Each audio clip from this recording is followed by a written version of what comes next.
Dr. Torkil, an author, a cinematographer, photographer. That alcohol is the worst stressor of all. And if you have had a poor night's sleep, you can tolerate less of any kind of stress. So everything is intertwined here, so it's all connected. To be calm, even if the circumstances are stressful.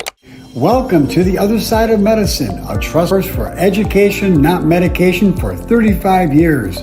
In every episode of The Other Side of Medicine, we deliver health information your doctor won't tell you about. My guests are the nation's leading health experts in science-based natural medicine, physicians, authors, researchers, and clinicians. We believe natural medicine should be first, drugs and surgery last, and so we promise to deliver you the next generation of health information built on three principles: common sense, science, and cooperation with nature. And today we are honored to have a special guest with us. It's Dr. Torkil. He is an author. He's a cinematographer. He's also a photographer, and he has worked as all around the world with helping people. And I guess he was also a medic in 1996 in the war-torn Angola. He was the first Norwegian medic to be able to work with them. And so he's got quite an experience as a general practitioner, as emergency medical doctor, and a very interesting perspective. He's an author of several books. Today we're going to be talking about one of his books, which is the Pulse Cure, which I think you'll find quite interesting. And we're going to get into how to be able to extend your life 24 years in just a little over 50 minutes. So stick around. So Dr. Torkil, welcome to The Other Side of Medicine, my friend. Thank you, Dr. Christosek. Yeah, it's Dr. J. right side of medicine. Call me Dr. J. It's a lot easier. Dr. J. All right. All right. So tell me a little bit about your family experience. You have some children, I understand. How old are they? And just give me a little bit of personal background for you might hear about that. Yeah, I'm a 55-year-old doctor. I've been working in 25 years as a normal general practitioner and emergency physician, as you said. I got a wife, two kids, 17 and 19 years old. My son currently is traveling in Africa. So it's interesting for him. He hasn't been there before. And we've been kind of a traveling family. So a lot of the reasons why I've been working as a freelance doctor all of my career, because we have been traveling. So, and my aim of becoming a doctor was to live this kind of free life, to work, in some periods and then go off traveling, seeing the world, and discovering the world. So that has been my way of working, and also taking my family out into the world. We have been sailing for like 3 or 4 years, getting halfway around the world until COVID hit and we had to sell the boat. So I have a different angle into medicine than most doctors. Okay. So you're also a film producer, I understand. Tell a little bit about that.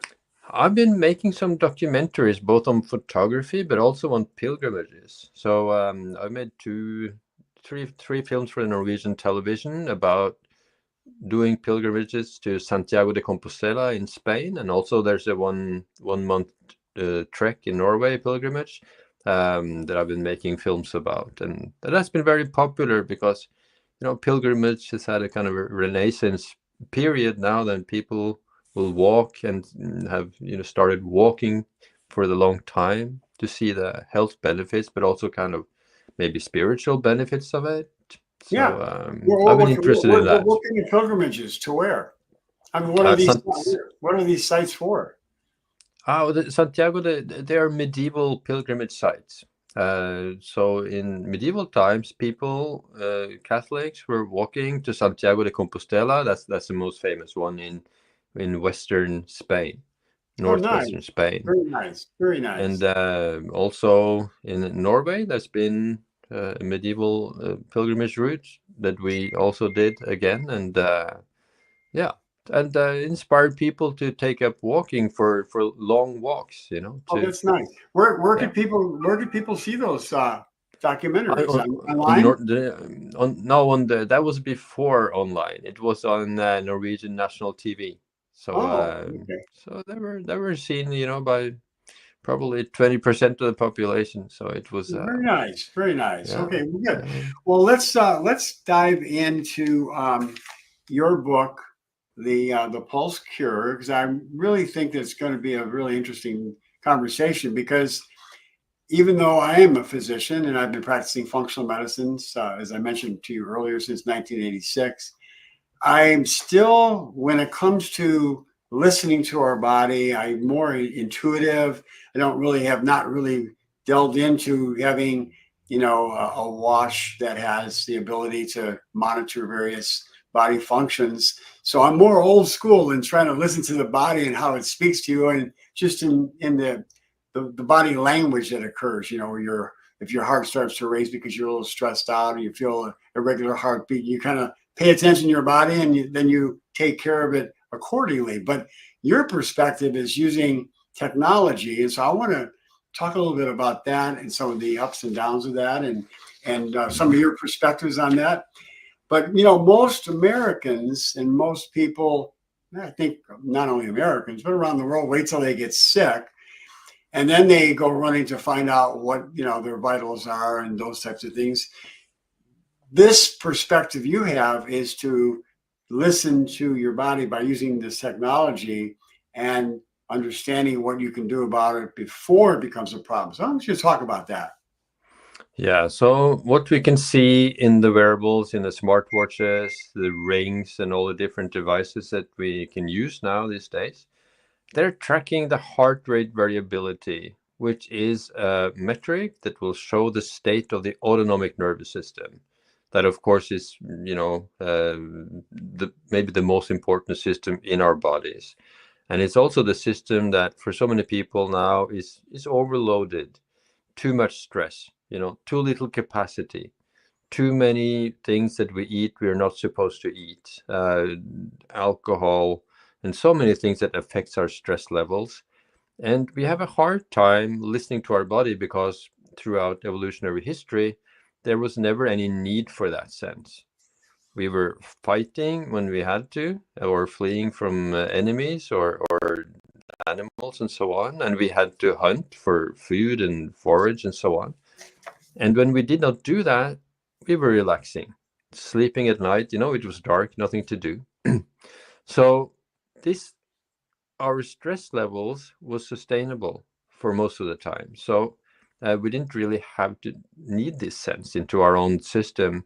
And in fact, if we could feel the noise that our body was making, in the production of all the energy and everything that goes on, it would disturb the senses from the outward threats. But now, these days, it's our own stress levels, it's our inner stress levels that is threatening our health, creating, manifesting as disease, in all the body's organs, including the brain. So, and of course, as we don't have this, it's probably possible, to be very active in listening to the body, but for most people, it's hard.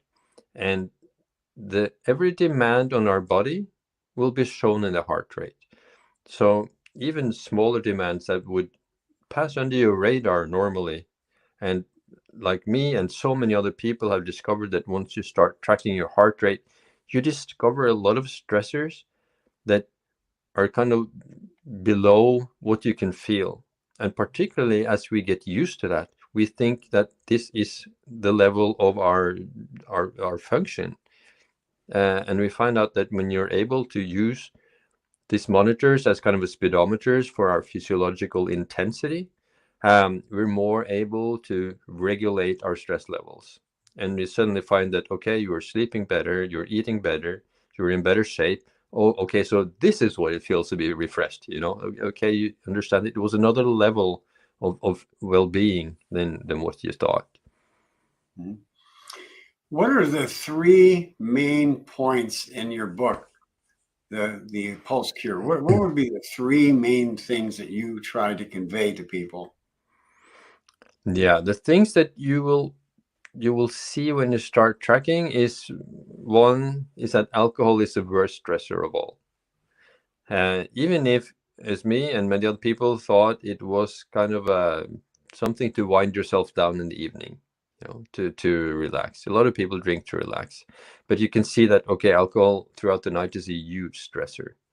You can also see, most people will find that a late night meal will disturb the sleep and give stress levels also into the night. Um, Other things they will find is that breath work is very effective to calm yourself down. Cold plunges, cold water immersion, and cold exposure, and so on, is very effective to do that. Many of the watches and devices will show you the VO2 max. That is a number, a biometric for the level of your fitness level. And most people will find it, if the fitness level is low, then, just small strains will stress their systems. Daily life will be harder. Yeah. You mentioned alcohol as being a stressor. It's really interesting because there's some good research to show that for example, the people in the blue zones, one of the things that they do in small quantities is they have a glass of wine, and they find that to be one of the factors that helps them to have the healthy and long life. So you're saying that even in small quantities, it raises heart rate?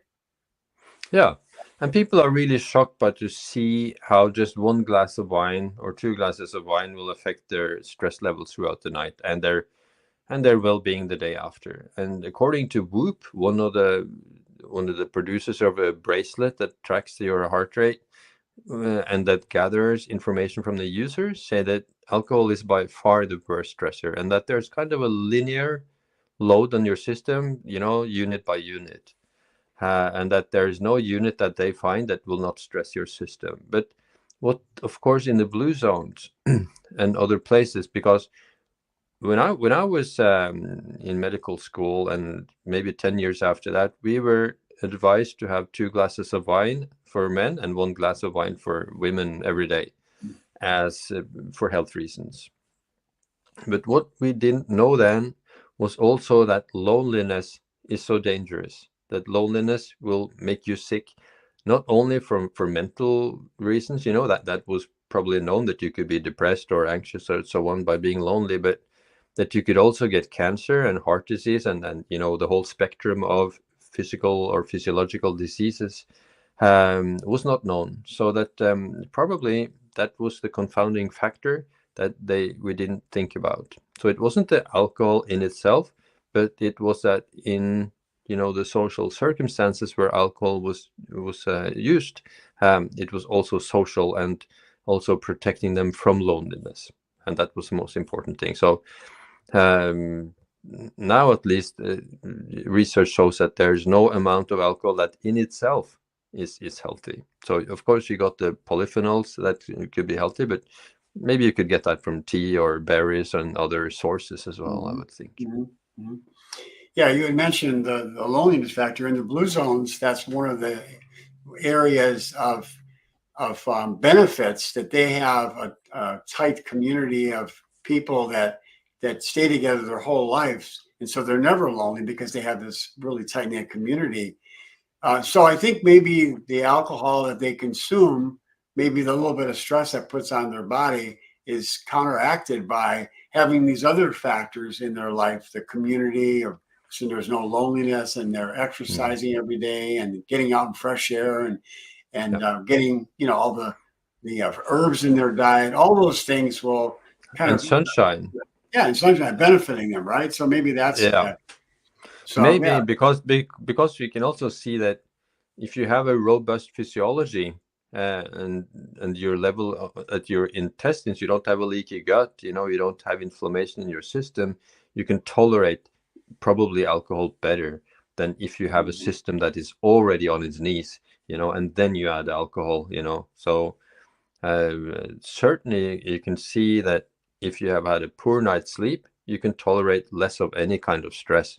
So everything is intertwined here, so it's all connected. So food, sleep, exercise, everything is into a big, how to say, it's all affecting each other, all these factors. Speaking of Maybe it's what you have sleep, seen as well. speaking of sleep, how dramatic of an effect does that have on our body's rhythms, on the heart rhythm and the other rhythms inside of the body? Yeah, that has a lot to say. And of course, as a doctor, I've been working so many night shifts. And I remember particularly in the periods with a lots of night shifts, my heart rhythms was more erratic. I remember taking an ECG and I didn't have AFib, but it was a lot of extra beats, and then unsystematic, problematic rhythms. So poor sleep, night shifts, poor sleep consistency, that you sleep in different hours in the weekend, you have kind of social jet lag and so on. And you need to sleep long enough. You need to sleep 7 to 8 hours, and a lot of people get less than 6 hours, and that's really dangerous also for cancer and heart disease and all of these other diseases. And we didn't know, even as a doctor, I knew that being sleepy and working night shifts was uncomfortable, but that it was downright dangerous and carcinogenic. We didn't know that at the time. So now we know so much more about this, thanks to, you as a functional doctor, and so many others have been paving the way to see that, okay, nutrition, sleep, exercise, being outside in nature, all of this will prevent us from getting sick, because both in the US and in Norway, the whole Western world, of course, we're doing the mistake of waiting until you get sick and then do something. But that's often too late. There'll be a process going on for many years before that, that we luckily can use these wearables, because the heart rate variability can tell you about your risks from getting these diseases. If you have the system under stress, with a poorly functioning immune system, your heart rate variability will be low. And once you get to manage this better and can improve your heart rate variability, then you're more robust. Your immune system is working better and can take care of, the cancer cells that starts, coming up, every day on a daily basis, So and also microbes and all that. you're saying that there is a correlation, there's a connection between your heart rate and your immune system. Is that what I hear you That's right. saying? That's right. That's right. I've never heard that talked about before. Yeah, it's I also quote the immunologist Jenna Makioki in the book, and she's also saying that heart rate variability is a proxy for the state of your immune system. So, and you can also Google, for example, cancer, heart disease, dementia, Parkinson, autoimmune diseases. You can endometriosis, infertility. You can Google almost any condition you can think of, and then connect it with heart rate variability, and you will see that there are research on the field, because this is a biometric that is easy to obtain, from ECG or wearables and so on. So there's tons of research on heart rate variability connected to all these different diseases, and heart rate variability is connected to 9 out of the 10 deadliest diseases in the US, and then of course the rest of the Western world. And whether it's causal or a consequence, well, it seems to be on both sides of that. So That's a really low heart. interesting.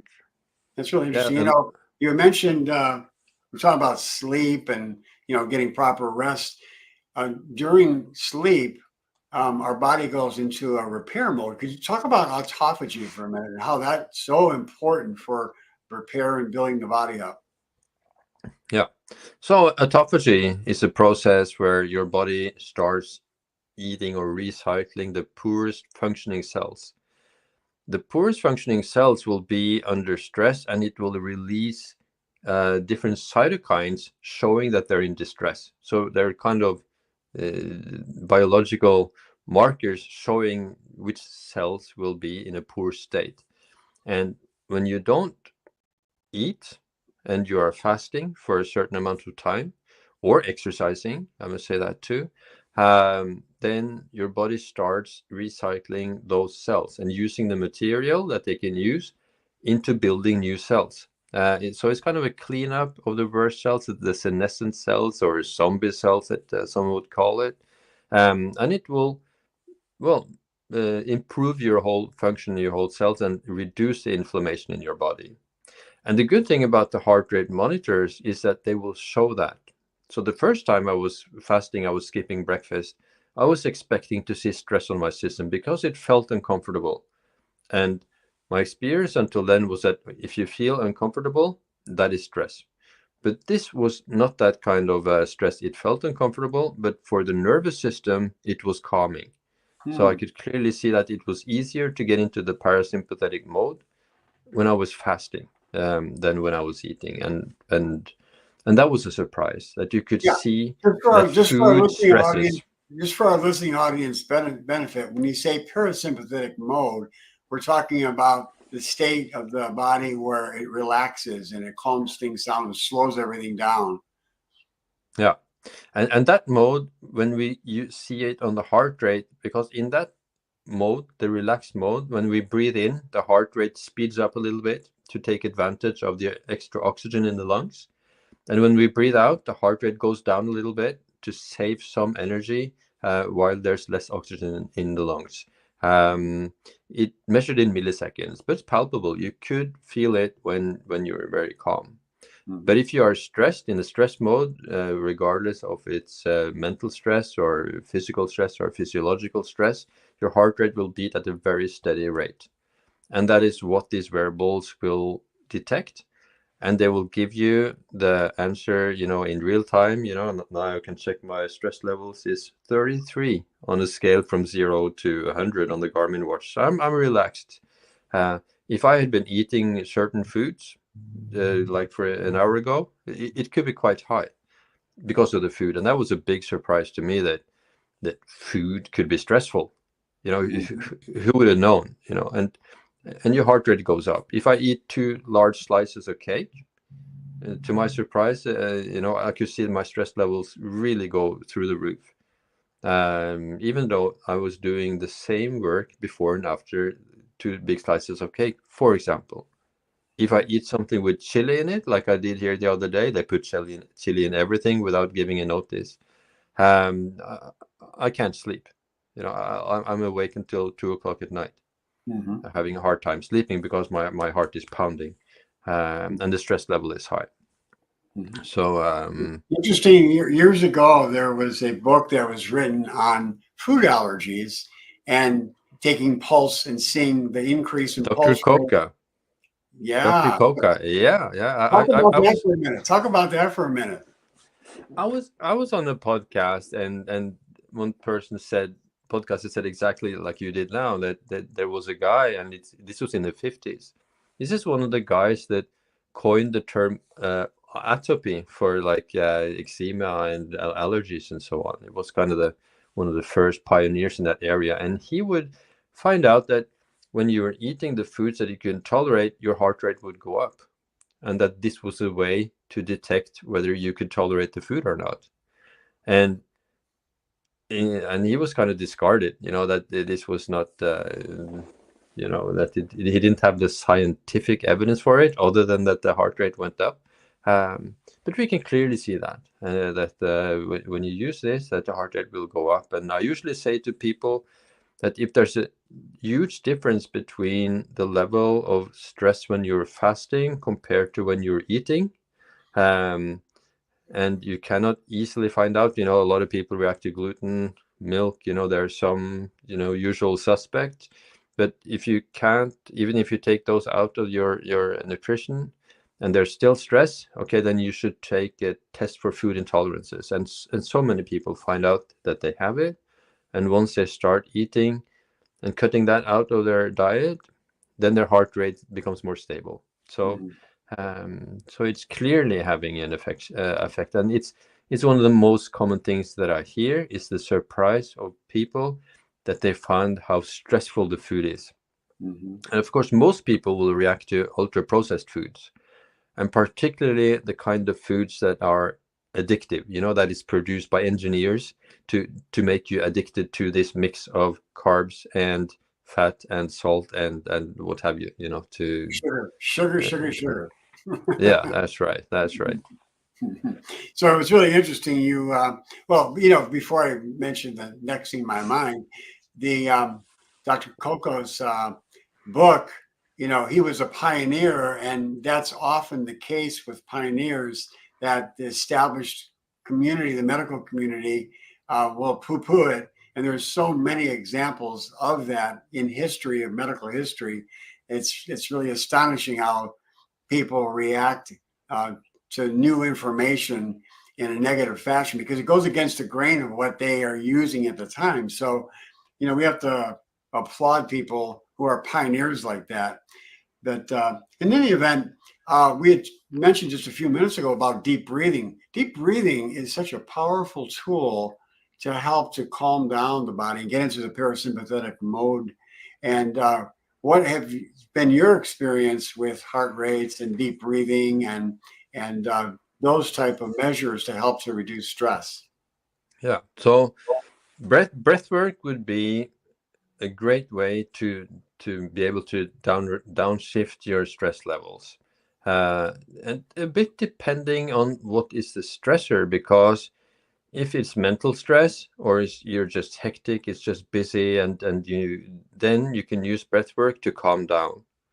But say if I've been eating chili or a lot of bread or a lot of bakery goods, I can breathe as slow as I can, but it would not help. So it depends on what the stressor is. That's a But good for point. That's a really good point. I think that should be really carefully considered by a lot of people who think they can just deep breathe their way through everything. That's a very, very good point.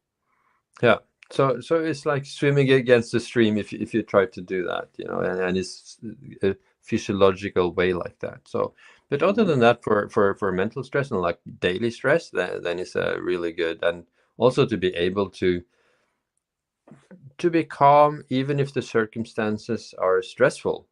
Particularly for me working at the ER, that if there's kind of a dangerous situation or a critical situation, that I can remain calm, and then I can use my breath to do that. Or in conversations, I can often on podcasts like this, when you start talking, I start to breathe slowly, and so on. If I, particularly if I need to, if I'm stressed and so on. So or in other conversations. So after a while, you get used to using your breath as a gas or brake pedal. You start using it almost automatically in your daily life, and before, of course, I had no clue, breathing was something you just did. And I remember I also described it in the book. I remember the nurses at the ER went to a course learning to breathe. I was just laughing, why do you need to learn to breathe? Are you joking with me?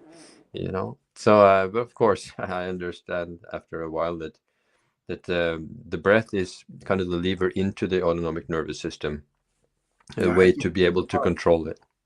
it's a But very powerful tool. powerful, yeah.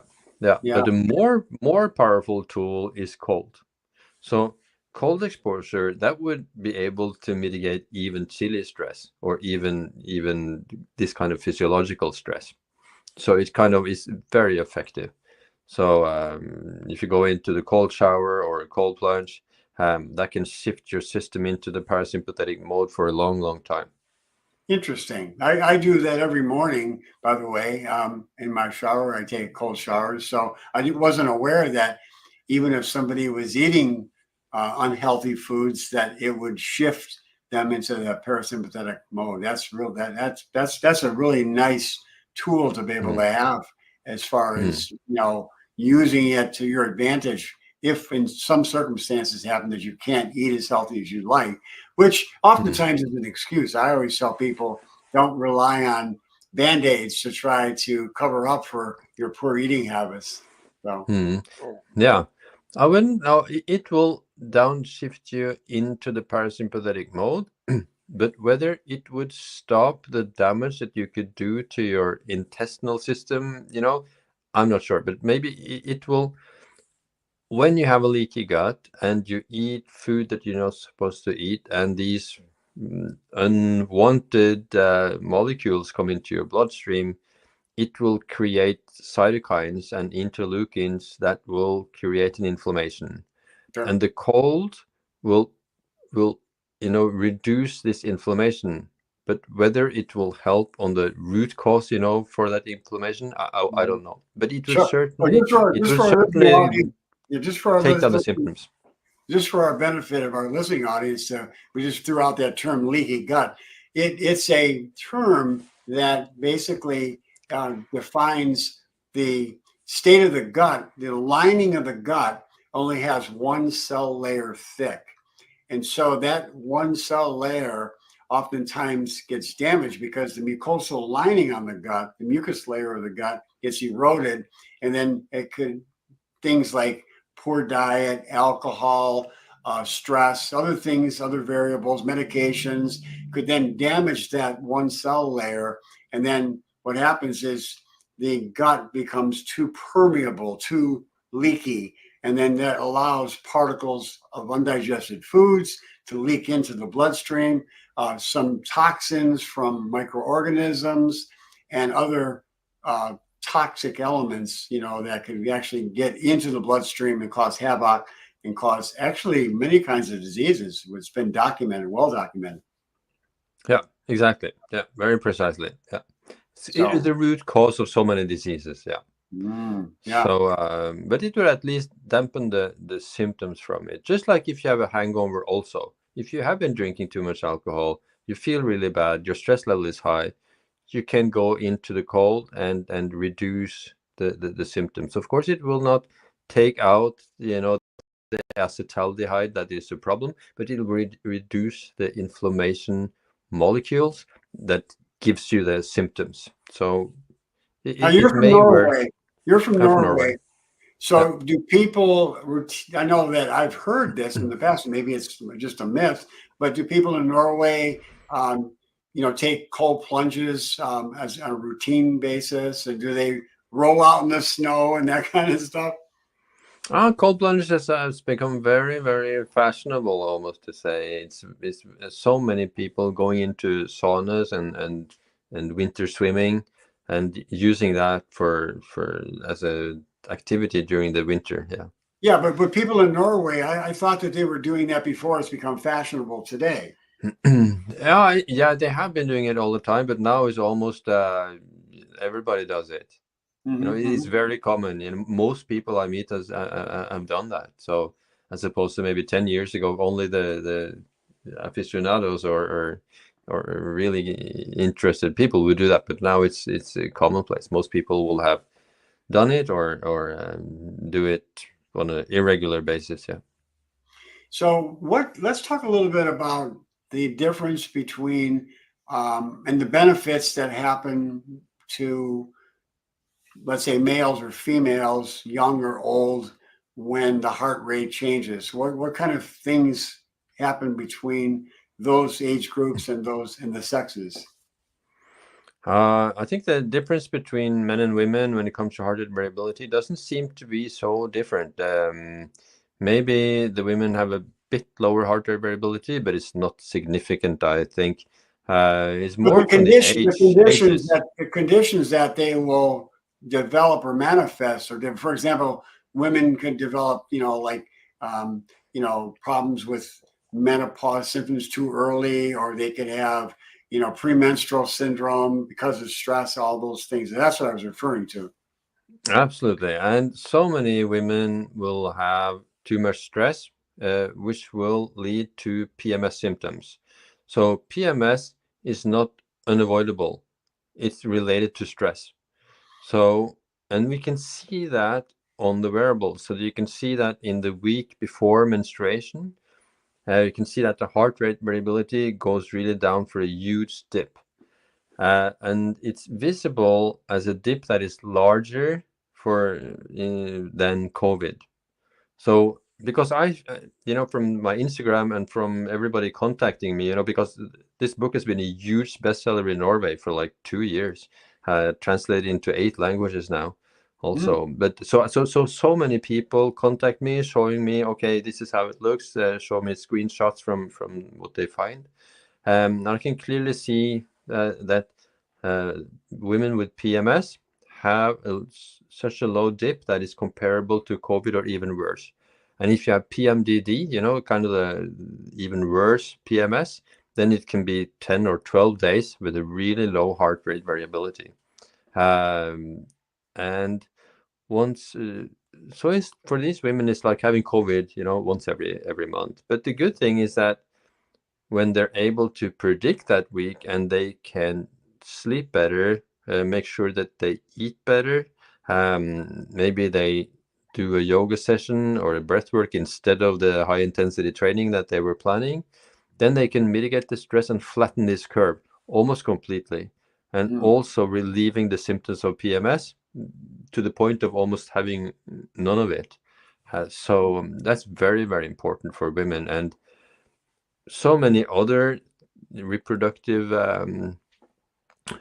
problems has also relation to heart rate variability.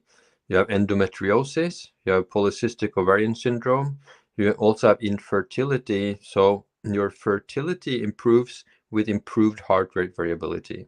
And also a tendency for spontaneous abortions will also have a relationship to heart rate variability. So the better your heart rate variability as a measure of a better immune system will reduce all these problems from the reproductive organs.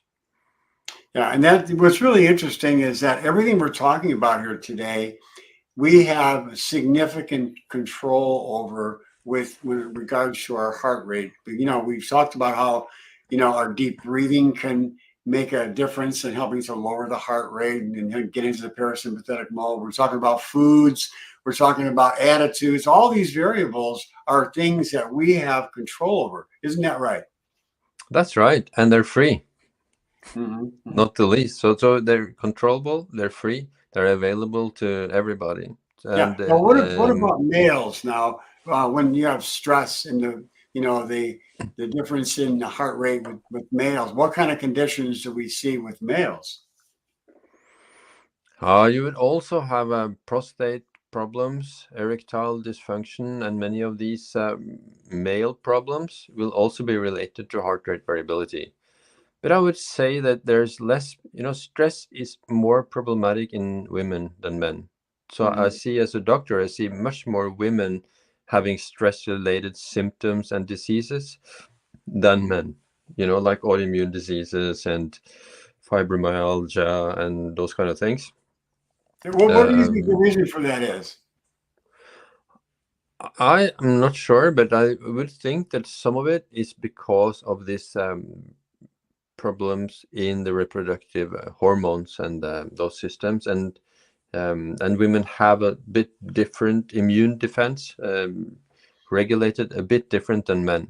So that is probably evolutionary from ancient times that they have this difference. Okay, so we're talking about all the benefits of having, Well, by the way, before we talk about the next question here, what type of apparatus or a thing to monitor heart rate do you recommend?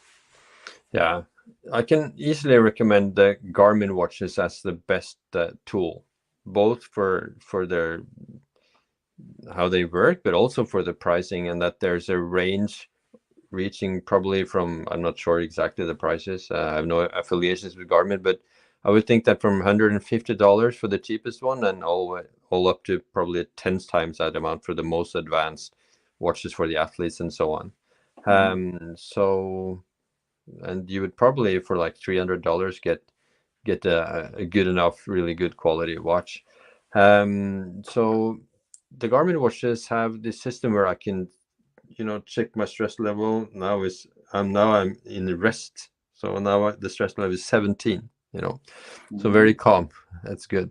So you can get the speed, like you have the speed as you speak in real time, but also it has a body battery system that's an estimate of your powers. How much have you charged during the night, how much do you spend during the day. And these numbers are not developed by Garmin, but by a Finnish company named Firstbeat that has more than 20 years of experience with physiological measurements. And of course, they use your data, and compared to millions of others, and use artificial intelligence and use this information along with your breath, along with your temperature, along with your movement, and will give you an estimate of how you function. And of course, you should not just listen to what the watch say, but you also compare it how you feel and what goes on in your life. But so I think this artificial intelligence, and then coupled with our human intelligence, is kind of a power pack of knowledge. And most people find out that they get to know and sense their own being better with the watches. So many people think that, okay, we should be able just to listen to ourselves, but most people will find out that they get better at listening to themselves when they have this. For example, I can much more easily feel after eating bakery goods or bread and so on that, okay, I feel like I have the flu a little bit. And then I can check with the watch. Okay, yeah, I can see that my stress levels went higher, and most people feel like, yeah, they're getting to know their body better with these instruments. Yeah, what about the downsides of having to wear these monitors, and just the fact that some people would become worry warts, I guess is the way I would put it. Yeah, somebody may be that, but most people seem to easily find that this is controllable, just like in your car, that you would want to have some degree of the control of the speed and how much gas is left on the tank and so on. And most people quite easily, maybe after an initial some weeks, because it's new to us all, we'll just take it in as some of the numbers that you get in every day, like how much do you pay in the stores, and it becomes kind of a natural thing. But of course, probably there's a certain percentage of people getting more stressed about it, and for some people, as stress is such a huge reason for disease and symptoms, many people will find out that they are stressed, that they have a lot of stress, maybe day and night, as a reality check for how their state is. And they may be even more stressed by that when they see the reality. But of course, putting away the watch will not cure their symptoms. They will be just as stressed. So then it's maybe very important to be able to get down your stress levels into a manageable or sustainable level. Yeah, speaking of stress, I thought it was quite interesting. I was listening to one of your previous podcasts, and you had mentioned that when you get into the emergency room, you actually de-stress. Talk about Yeah. that for me. That's I found quite Yeah, intriguing. that's quite funny, and many people find that too, because most people would equalize work with stress, just by habit, just that you would think that work is stress. But so many people find that, oh, when I'm at work, I'm in the parasympathetic mode. I do my work, I know it. They probably maybe been doing it for 20 years, and then find out that, okay, this is not a problem. I can do more work. That is not my stress source. The stress source may even be when you're on a holiday and you're in a hot place. You're eating food that you're not supposed to eat late into the night, having extra wine and so on. And so suddenly you find out that your source of stress is different than what you thought. And our brain is kind of a predicting machine, so what you would expect is often what you feel, just because you expect it. So for me, it was quite a surprise to see that if I really wanted to relax, I could go to work, and I can work for a week. That if I go next week, I will go into the north of the Arctic Circle in Norway and work for a week, where I'll be on call 24/7. Then I know that is like going to a spa for me. I know I'll be calm the whole week. Mhm. So Well, I think maybe it's because you love your work. That probably has a lot to do with it. yeah, I love my work. I feel safe. I feel that this is something I'm in a flow state. I don't have to think so much about, I don't have the patients are coming. I'm trying to fix the problems, and there's not so much other things I have to consider than just doing that, you know. Sure, sure. Uh, yeah, that's a peaceful time for me. Opposite of what I thought. Yeah. Well, let's talk right now. We'll shift. Let's shift a little bit. Although this is going to still kind of coincide what we're talking about. Let's talk about the 8 different ways so we can add 24 years to our life. Talk about that. That's really interesting concept. Yeah, that is a big American study on 700,000 American veterans from the Army or military service. And they have followed them for, I don't remember, 12 or 16 years or somewhere around that. And they would identify 8 areas of lifestyle strategies that would give people, if they followed them from they were 40 years old, would give them 24 years of extra life compared to if you did do those lifestyles wrong. So, and those, that would be physical exercise, it would be sleep quality, it would be that you don't drink much alcohol, that you don't smoke, that you have a stress management, good stress management, that you had a good diet, that you do not smoke, and that you do not use opioids. And of course, these are the also the main things probably in your work, but also in my book. So except for the opioid, that is probably an American crisis, but I can also see in Norway that the patients with the poorest prognosis will be on some kind of Oxycontin-like painkiller. And Sure. if you do these lifestyles right, then you will live 24 years longer than if you did all of these wrong. If you had poor sleep, poor relationships was also one of them. Good relationships. Yeah. So if Yeah. you have Once poor again, go ahead. I'm sorry. yeah, so if you have poor relations and drink too much alcohol, poor sleep, poor stress management, poor diet, smoke, and so on. If you did do these things wrong, okay, then you also in my clinical experience, you would be lucky to pass 70 years old. If you do all of these things right, you have a good chance of passing 90 years old with your head and mind still intact Yeah. and working. So that That's is also my clinical experience. Yeah, that segues just like perfectly into what the blue zone concept is. That the people in the blue zones have all those elements within, except probably the smoking, because some of the people in the blue zones they'll smoke, and they seem to override the negative effect of that. But all the other constructs that are within those 8 principles, those are blue zone principles. And the Yeah, people in the blue zones, as you know, they have the highest level of centenarians of anybody in the world.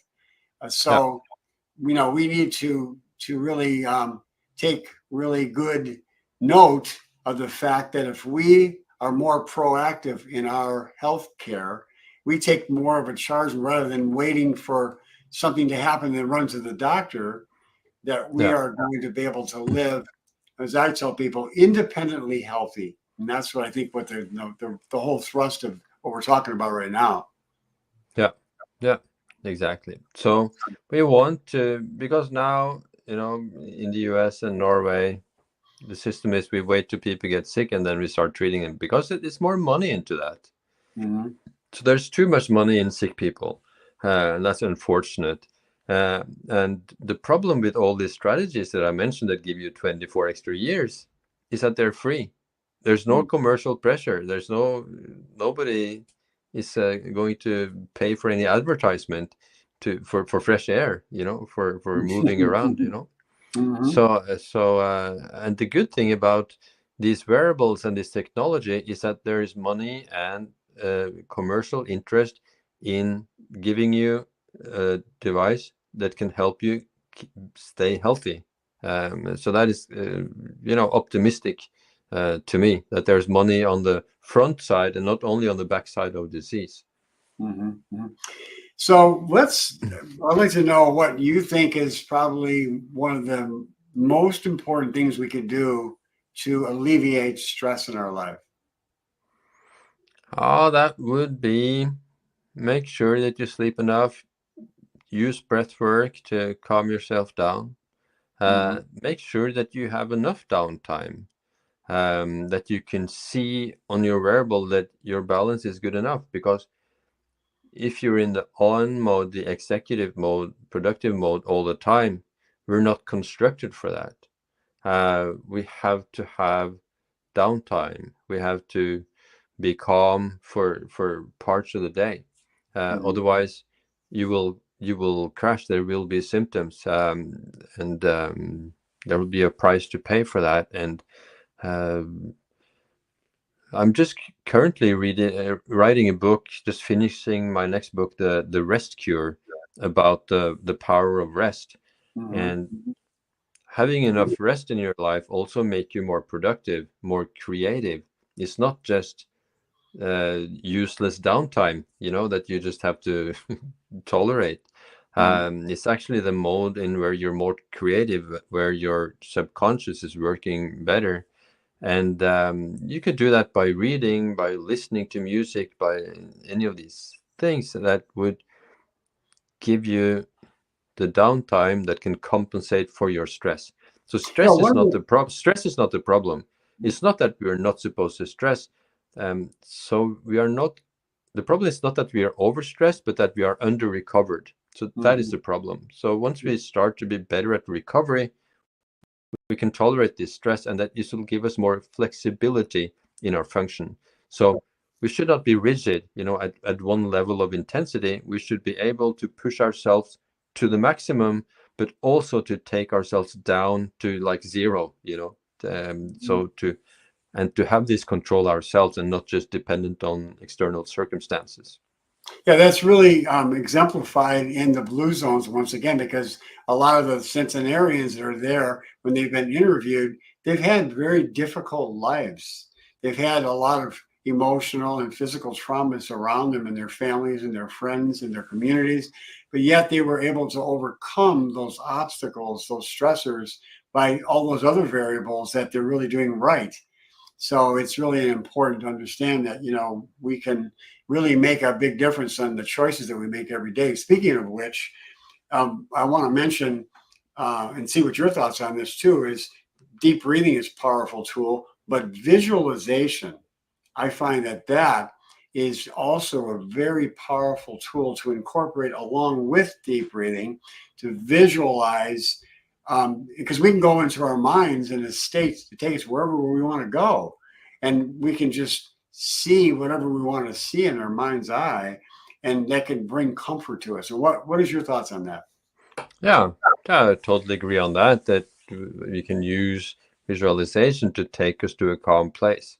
Absolutely. That is one of the strategies in the Pulse Cure. No, in my next book, The Rest Cure, where I have small, maybe you do it for a minute, just to take yourself back to a calm, peaceful time in your childhood or wherever you were, and then your body will respond physiologically as if you were there. So this is how and exactly the opposite, of course. I remember before I used to do speeches and TV shows, I was just the thought of me being, the next day on live TV was my heart rate would just explode just by the thought of it. So our thoughts is so powerful, our visualizations, in both ways. If you visualize catastrophe, we will be stressed. If you visualize peace and calm, we will be calm. And to be able to take control of that and not just be affected by whatever happens, to us, that's important. It's always better to go to your happy place, just, in Yeah, your mind eye. Mhm. yeah, So that's good. right. So, okay, this has been really a very intriguing conversation, and people can get your book online, I would imagine. Yeah, it's a standard published book, so it's available on Amazon and Barnes and Noble and whatever you would buy a book. It's also an Audible audiobook and an ebook, so you could have it on your Kindle. So yeah, and it's still amazingly the only book on how to connect the wearables and heart rate variability to lifestyle strategies, and that is hard for me to believe. That is like Well, that, but it's congratulations. yeah, thank you. So hopefully it will help so You're many a people pioneer. get control. You're definitely a pioneer. Yes, yes, yeah, and everybody that uses it, now is we're kind of the first people into a new continent, and then discovering things. I get on my Instagram, I get reports from people discovering all kinds of things, that once you let people, out on the continent, they will discover a lot of the things that you wouldn't necessarily be doing yourself, but so it's very interesting to be a part of this. Yeah. Yeah. Well, we'll have to have you come back when your new book comes out. So keep us posted on that. And when the Yeah. rest cure comes out, we'll definitely get you to come back and tell us about that exciting book. So, Dr. Mm. Torkil, this has been very intriguing. It's been very privileged to have you on our program, and continue your work. And it's just wonderful to see that there are doctors who are really pioneers like yourself, who are taking, the lead in helping us to be able to Mm. live a long life and become independently healthy. So thank you so much. Thank you so much, and very nice that it comes from a pioneer like you. Thank you so much. Okay, my friend.